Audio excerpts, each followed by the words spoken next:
If you had met 24-year-old Jade Benning in the winter of 2023, there's a good chance the conversation would have turned to one thing: her baby. Jade was living in Nashville and had recently found out she was expecting a little girl. According to the people who knew her best, she was excited about becoming a mother. She had recently moved into a 2-bedroom apartment so there would be room for a nursery. She and her best friend were planning 2 baby showers, one in Nashville where she was living, and another back home in Arkansas.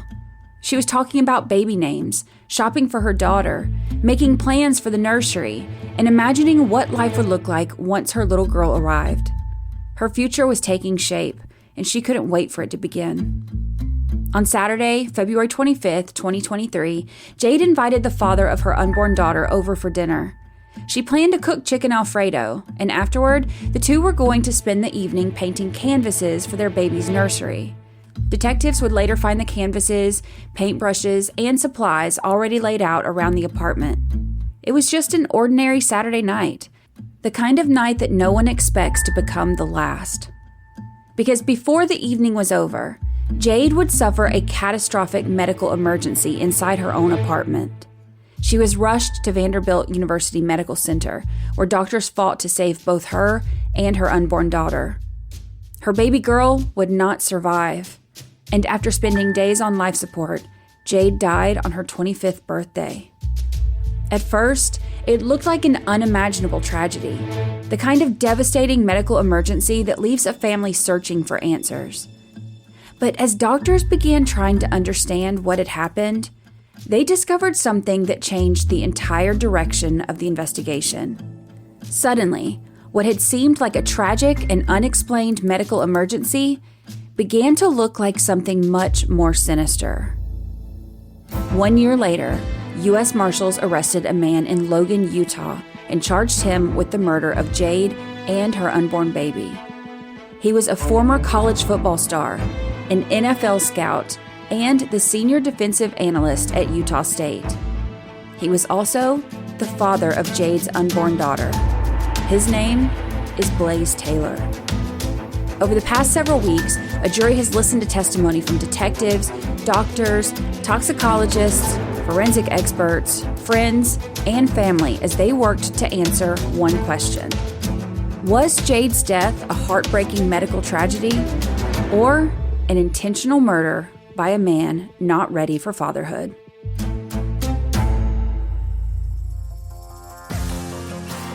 This is the 13th Juror podcast, where we unravel complex court cases, investigations, and true crime stories, from high-profile trials to the mysteries that still leave questions unanswered. We examine the facts, weigh the evidence, and explore the arguments shaping each story, just as the jurors do. I'm your host, Brandy Churchwell. Today's episode is Pregnant and Poisoned, Tennessee versus Blaise Taylor.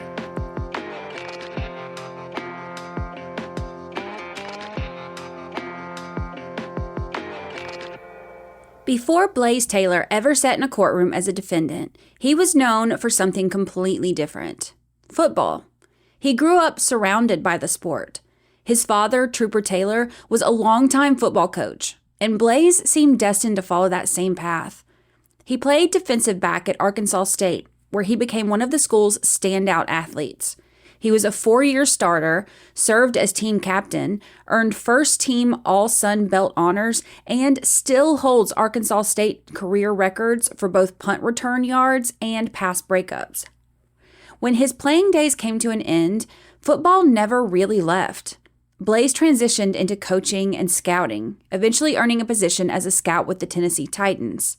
From the outside, he appeared to have a promising career ahead of him. Around that same time, Jade Benning was building a life of her own. Jade grew up in Arkansas with her mother and stepfather. She loved being active, spent years cheering, and according to the people who knew her best, she had the kind of personality that made friends wherever she went. Witnesses described her as outgoing, charismatic, and someone who could walk into a room full of strangers and leave knowing everyone there. She had always dreamed of becoming a chef. So after graduating from culinary school, she moved to Nashville, where several family members already lived. Her stepmother's brother owned a restaurant there and hired Jade as one of his chefs, giving her the opportunity to finally work in the career she'd worked so hard for. By all accounts, she was happy.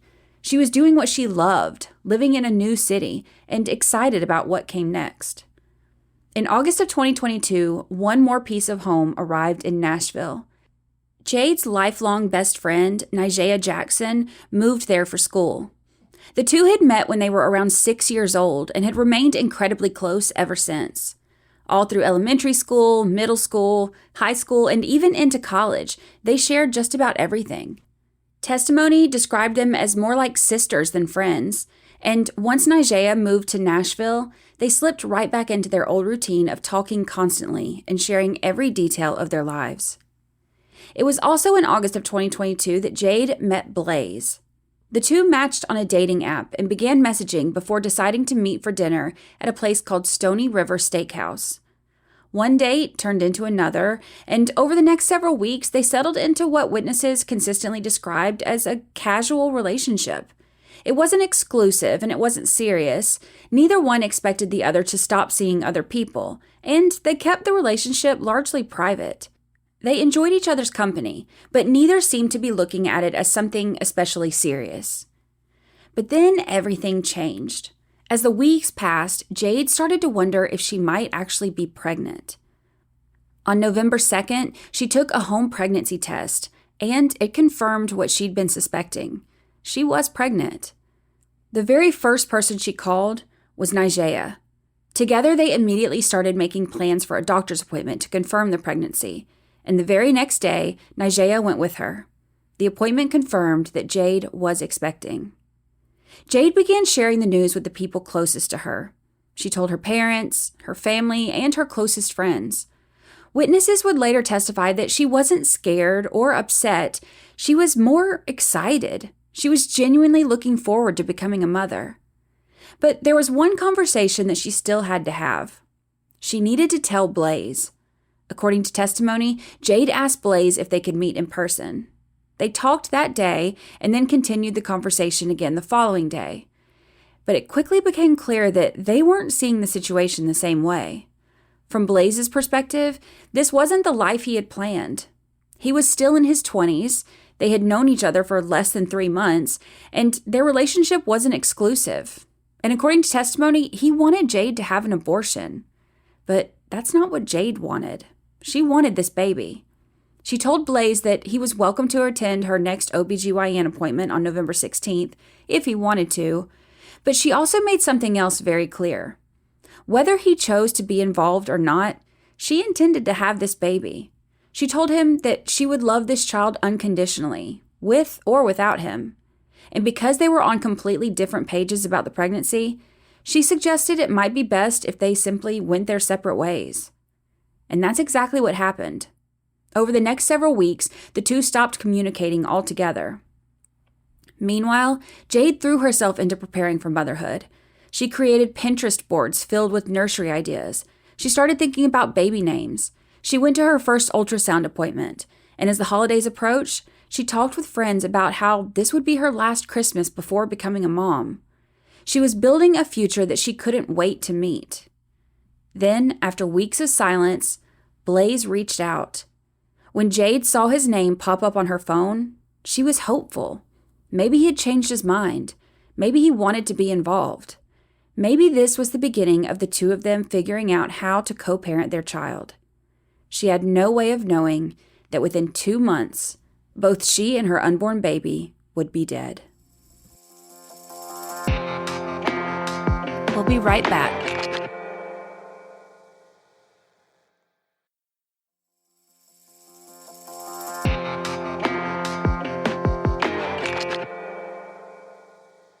On New Year's Eve 2022, Jade was at work when she happened to check her phone. There was a missed call. It was Blaise. She hadn't spoken to him since the two had decided to go their separate ways nearly 3 months earlier. Since then, Jade had been preparing to become a mother on her own. She'd gone to doctor's appointments, started planning for the baby's arrival, and accepted that Blaise might never want to be involved. So when she saw his name on her screen, she was excited. In fact, she was so excited that she immediately took a screenshot of the missed call and sent it to her best friend, Nigea. To Jade, this felt like it could be a turning point. Maybe he'd had time to process everything. Maybe he'd changed his mind and was finally ready to be a part of their baby's life. Jade texted Blaise and told him that she would be getting off work within an hour and would call him then. When they finally talked, they made plans to meet the following day at a local park. According to testimony, they spent about 5 hours there talking. They talked about getting to know each other better. They talked about what co-parenting might look like. And when Jade left that conversation, she felt hopeful. The people closest to her said that she genuinely believed that they were moving in a positive direction. Over the next several weeks, they stayed in touch. The texts started back up. They spent time together occasionally, and Jade continued trying to include Blaise in the pregnancy. At one point, the two even talked about work travel. Jade had mentioned the possibility of joining Blaise on one of his trips, but Blaise told her, yeah, that's probably not realistic. He said that once the baby arrived, her life was going to change dramatically, and he said he didn't think that she fully understood just how different things would be for her. Jade also continued inviting him to her prenatal appointments. One appointment in particular mattered more to her than the others. She told Blaise that she really hoped he would come to the ultrasound where they would find out whether they were having a boy or a girl. It was something she wanted them to experience together. She even continued flirting with him from time to time, joking that he could still be her Valentine and sending him sweet dreams texts before bed. It seemed clear that Jade hoped their relationship was moving towards something healthier. But when it came time for those doctor's appointments, Blaise never showed up. So when Jade went to find out the gender of her baby, it wasn't Blaise sitting beside her. It was her stepmother. And that day, Jade learned that she was having a little baby girl. As February drew to a close, Jade was still trying to build something positive out of the situation. She and Blaise had continued talking and spending time together, and while he still hadn't attended any of her prenatal appointments, Jade had not stopped trying to include him in the pregnancy. Then she came up with an idea. According to the testimony, Jade invited Blaise over for what she called a date night. But this wasn't just dinner and a movie. Jade cooked one of her favorite meals, homemade chicken Alfredo. Then the two sat down together to paint canvases for their baby girl's nursery. It's such a simple detail, but when you stop and think about it, it says a lot about where Jade's mind was. She wasn't just preparing a nursery. She was trying to create a memory. She was inviting Blaise to help make something that would hang on their daughter's wall, a keepsake that they made together before she was even born. For Jade, this wasn't just a date night together. It was the picture of the future that she had been hoping for. Before the evening really got underway, a few of Jade's friends stopped by the apartment.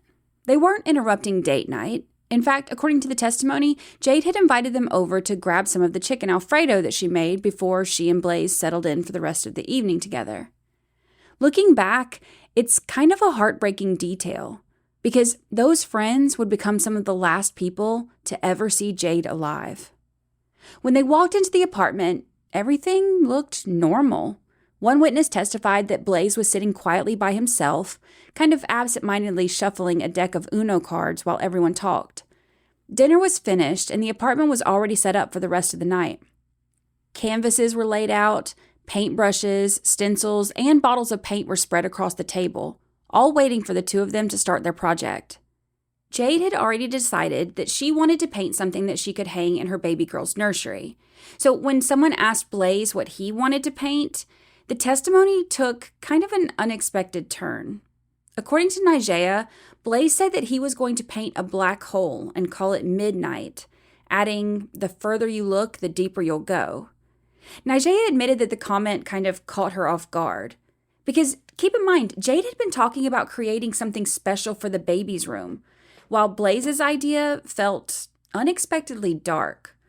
But eventually, the friends gathered their food and headed out, leaving Jade and Blaise alone. And as they walked out the door, they described Jade the same way. She was happy. Happy that Blaise was there, happy that they still had the rest of their evening together, maybe even happy that her friends were leaving so she and Blaise could finally enjoy the date night that she had spent so much time planning. Investigators would later recover a photograph taken that evening, and it's a simple picture, but knowing what happened afterward, it's difficult to look at. The photo shows dinner on the table, paint supplies scattered around the apartment, and the canvases that they had started working on together. It captures what appeared to be an ordinary Saturday night, two expectant parents spending an evening together, creating artwork for the little girl they were about to welcome into the world. Time-stamped photos recovered during the investigation captured the entire evening as it unfolded.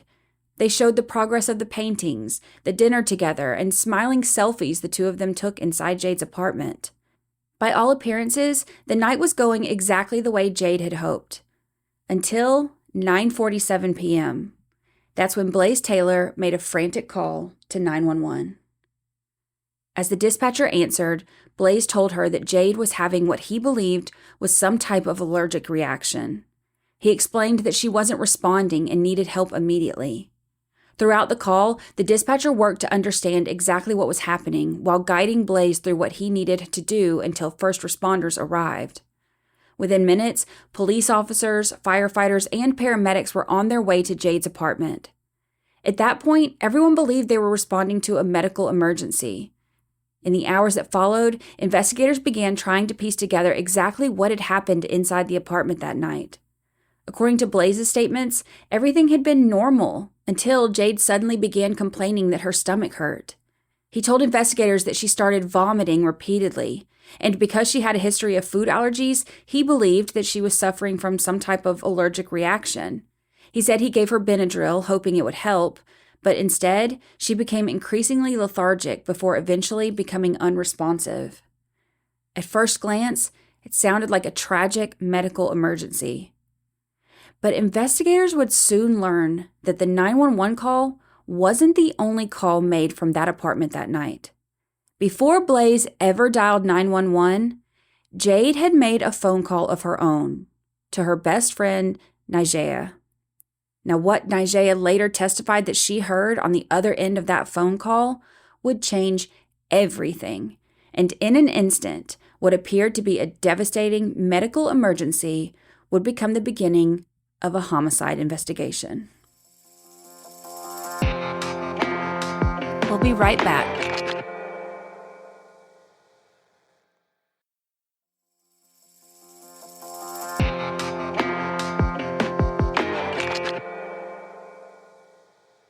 As first responders worked on Jade inside the apartment, everything came down to one goal: keep her alive. She was rushed to Vanderbilt University Medical Center, where an entire team of doctors, nurses, paramedics, and emergency personnel immediately went to work. The testimony from the medical staff later painted a picture of, basically, controlled chaos. Everyone was focused on the same question: what was happening to this otherwise healthy, almost 25-year-old woman? At that point, no one had an answer. Doctors knew she had gone into cardiac arrest. They knew her brain had been deprived of oxygen. They knew she was critically ill, but they did not know why. Was it an allergic reaction, a previously undiagnosed medical condition, some type of poisoning, or something else entirely? The emergency team wasn't treating a crime victim. They were trying to solve a medical mystery while fighting to save 2 lives. The medical staff threw all their effort into finding an answer. Blood was drawn, lab work was ordered, and specialists were consulted. Doctors and toxicologists began discussing every possible explanation for what they were seeing, because according to the testimony, no one could immediately explain why Jade's heart had stopped. And while all of that was happening inside Vanderbilt, investigators were working backward. They began retracing Jade's final hours, interviewing Blaise, documenting the apartment, and trying to understand exactly what had happened between the time Jade's friends left that evening and the moment Blaise called 911.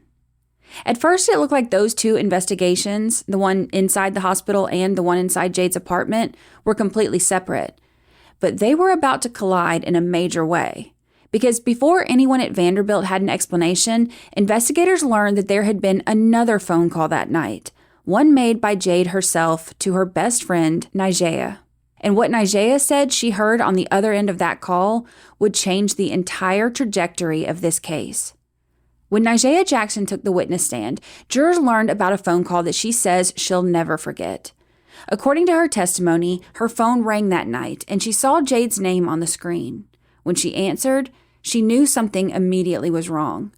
She testified that Jade sounded weak and frightened, kind of like she was struggling to get her words out.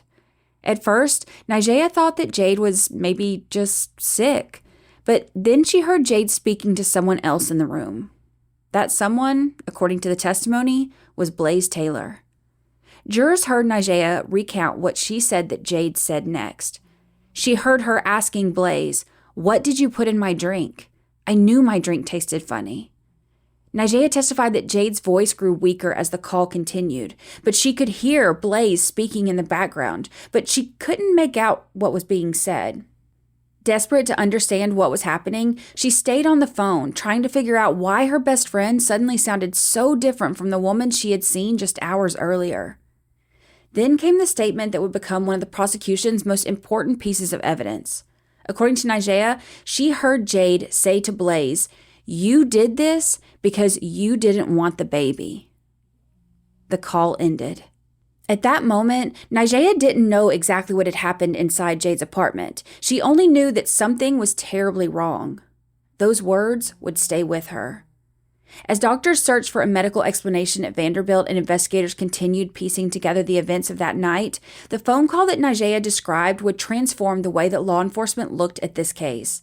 The phone call gave investigators a reason to ask new questions. The toxicology results would determine whether they could answer them. While Jade was still at Vanderbilt, doctors had drawn blood as part of their efforts to determine why a healthy, young pregnant woman had suddenly gone into cardiac arrest. At the time, it was just kind of part of the medical treatment. No one knew that those blood samples would later become some of the most important pieces of evidence in the entire case.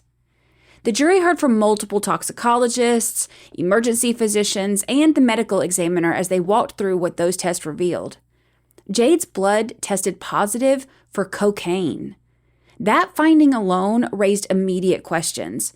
Her family and closest friends testified that they never had known Jade to use cocaine. And there had been no indication that drug use had been suspected when she arrived at the hospital. Now, investigators were faced with trying to answer two critical questions. Number one, how had cocaine gotten into her system? And number two, was it responsible for what had happened to her? The state's experts testified that the answer to the second question was yes. According to their testimony, the amount of cocaine and its metabolites found in Jade's blood was extraordinarily high. The medical examiner testified it was unlike anything she had personally encountered, and that, in her opinion, Jade died from acute cocaine intoxication. Toxicologists further testified that the evidence suggested the cocaine had been consumed orally after being dissolved in a liquid rather than being inhaled or injected. They also pointed to testing performed on the pink vomit recovered from Jade's comforter, which they said contained extremely high concentrations of cocaine as well. So, taken together, the prosecution argued that the medical evidence supported the same conclusion investigators had begun considering after hearing Nigella's testimony. They believed that Jade had not suffered a mysterious allergic reaction. According to the state, she had been poisoned. Despite every effort by the medical team at Vanderbilt, Jade never regained consciousness. For more than a week, doctors continued treating her, hoping for signs of improvement that never came, while her family remained by her side, faced with impossible decisions that no family should ever have to make. On March 6, 2023, Jade Benning died. It was her 25th birthday. Because Jade was approximately 5 months pregnant, the loss did not end there. Her unborn daughter died as well. The young woman who had spent the previous evening painting canvases for her nursery, dreaming about baby names, and imagining her daughter's future was gone. And so was the little girl she had been so excited to meet. At that point, investigators still didn't have all of the answers. What they did have were two very different stories that had begun to take shape. On one hand, they had Blaise Taylor's account. that Jade had become sick, appeared to be having some kind of allergic reaction, started vomiting, and despite his efforts to help, her condition rapidly deteriorated. But on the other hand, they had Nigea's testimony about the phone call, a frightened Jade asking Blaise, "What did you put in my drink?" saying that she knew it tasted funny, and accusing Blaise of doing it because he did not want the baby. Now, investigators had to determine which story the evidence supported, and that meant reconstructing every moment of that evening. Detectives interviewed witnesses, collected physical evidence from Jade's apartment, downloaded cell phones, reviewed text messages, analyzed photographs from the date night, and worked closely with doctors, toxicologists, and the medical examiner's office to understand exactly what had caused Jade's sudden collapse. Now, one of the most important pieces of evidence had already been collected before anyone even realized that a crime may have occurred. Because when Jade arrived at Vanderbilt that night, hospital staff drew blood as part of her emergency treatment. Because the cause of her cardiac arrest was unknown, the medical examiner's office instructed the hospital to preserve those original blood samples rather than discard them, believing that those samples could eventually answer the question that everyone was asking, which is, what happened to Jade? Now, the answer would not come overnight. It would take months of forensic testing, medical review, and investigative work before detectives believed that they had enough evidence to say that this wasn't simply a tragic medical emergency. They believed that it was murder. And just over a year after Jade collapsed in her apartment, investigators arrested Blaise Taylor and charged him with 2 counts of first-degree murder, one for Jade and one for their unborn daughter. But now, they had to show how they got there. On June 23, 2026, the trial finally began. Standing before a Davidson County jury, prosecutors and defense attorneys told 2 very different stories about what happened inside Jade Benning's apartment that February night. It wasn't just a disagreement over the evidence, though. It was a disagreement over the entire narrative. The prosecution told jurors that this wasn't a case about a tragic medical emergency or a terrible accident. According to the state, this story had been unfolding for months. Everything, they argued, came back to one thing: the pregnancy. From the moment Jade told Blaise that she was expecting their baby, prosecutors argued the two were no longer building the same future. Jade embraced this pregnancy. She planned for it, she imagined life with her daughter, and she was excited. But Blaise, according to the testimony, wanted something entirely different. Jurors heard evidence that after learning that Jade was pregnant, Blaise urged her to have an abortion. Prosecutors said he eventually gave Jade what she herself described as a wild ultimatum, which was either terminate the pregnancy or their relationship would be over. According to the state, Jade made her decision. She was keeping that baby. And while Jade spent the next several months preparing to become a mother, prosecutors argued that Blaise spent those same months trying to figure out how to avoid becoming a father. Now, to tell that story, the state called family members, friends, investigators, doctors, and forensic experts. But one witness stood out apart from the rest. Her name was Apple Denny, and what she had to say would change the entire trial. We'll be right back.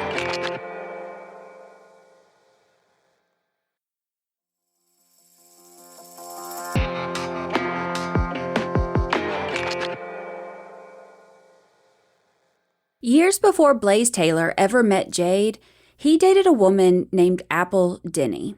Now, they dated while they were both in college, and in early 2017, Apple unexpectedly became pregnant. She told jurors that she was scared, overwhelmed, and unsure of what she should do. When she met with doctors, she discussed her options, and Blaise accompanied her to those appointments. Ultimately, Apple made the decision to have an abortion. Now, on its own, that testimony was not particularly remarkable. But prosecutors weren't interested in what Apple chose or the fact that she had even been pregnant before. They were interested in what she said Blaise did afterward. Because according to Apple's testimony, after their relationship ended, Blaise began dating another woman from Arkansas named Xavier Winford. Then, just months later, history repeated itself. Apple testified that Blaise came to her and told her that Xavier was pregnant. She described him as frantic, almost panicked. And according to Apple, Blaise made it very clear that he did not want Xavier to have that baby. She testified that he became consumed with figuring out how to stop the pregnancy.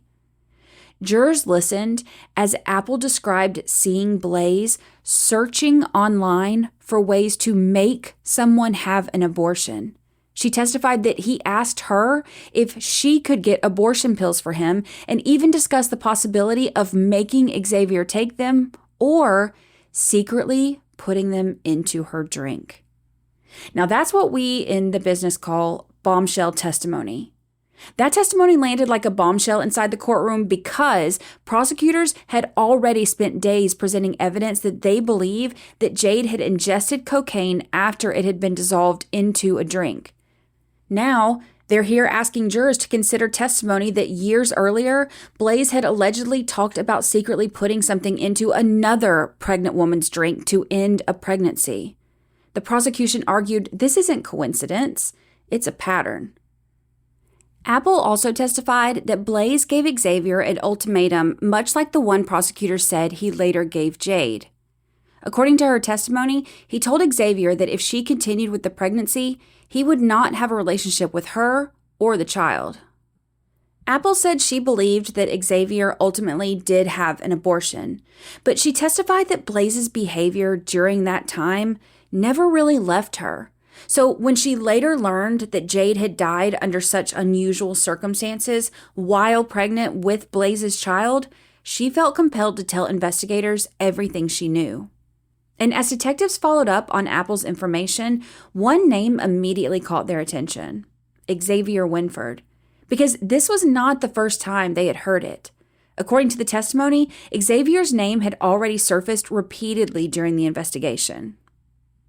Detectives began reviewing Blaise's phone records and text messages, and what they found gave prosecutors yet another piece of the story that they were building. Because even while Jade was pregnant, even while the two had reunited and were talking about co-parenting, even while they were spending evenings together painting canvases for their daughter's nursery, Blaise was still pursuing a relationship with Xavier. Then, prosecutors showed the jury a series of text messages exchanged between Blaise and Xavier on the night of February 24th, 2023, the night before Jade collapsed. Those messages became one of the state's most powerful pieces of circumstantial evidence because jurors read as Blaise repeatedly reassured Xavier that she had nothing to worry about. He told her everything's going to work out. He told her that he loved her. Then he wrote something that prosecutors would return to again and again. He told her, "I love you and I need you to love me back and to be in love with me." When Xavier responded that she loved him too, Blaise replied, "Good. I just want us to be us and be happy together." He told her that everything was going to work out between them.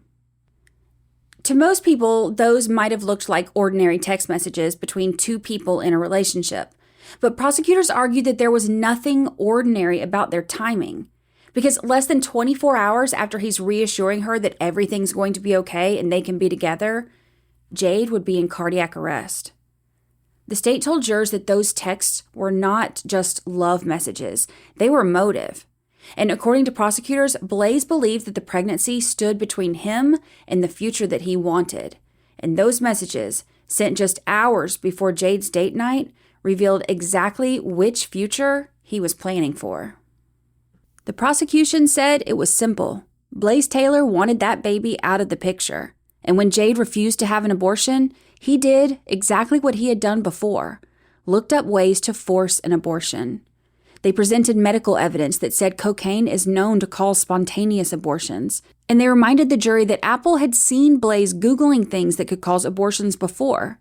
He had also mentioned putting something in someone's drink before, and now, years later, they said he did exactly that so that he could end the life of Jade and the baby and avoid being a father. When it was the defense's turn, they told jurors that the prosecution had certainly presented a compelling story. But they reminded the jury that compelling stories don't equal proof. In a criminal trial, they said, the state doesn't just have to present a theory that makes sense, it has to prove that theory beyond a reasonable doubt. And according to the defense, that's exactly where the prosecution's case fell apart. The defense argued there were simply too many unanswered questions. They pointed out that prosecutors had presented no evidence that Blaise had any connection to drug dealers or any history of using cocaine himself. According to the defense, there was no evidence showing how he would have obtained the cocaine prosecutors claimed that he used to poison Jade.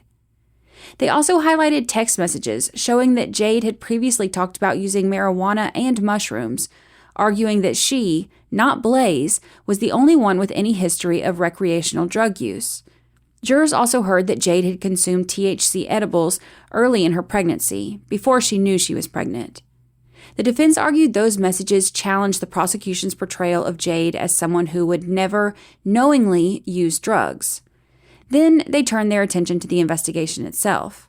According to the defense, detectives missed opportunities to collect critical evidence.